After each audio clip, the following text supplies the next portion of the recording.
साल 2023 का पहला सूरज ग्रहण 20 अप्रैल को होगा, जबकि चांद ग्रहण 5 और 6 मई को होना है।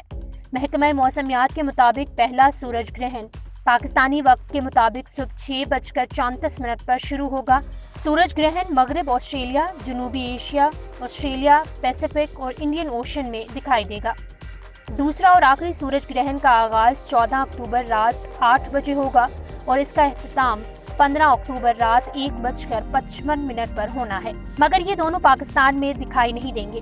इसी तरह साल 2023 में पहला चांद ग्रहण 5 और 6 मई को होगा, जिसका नज़ारा पाकिस्तान में किया जा सकता है और आगाज पाकिस्तानी वक्त के मुताबिक रात 8:14 पर होगा।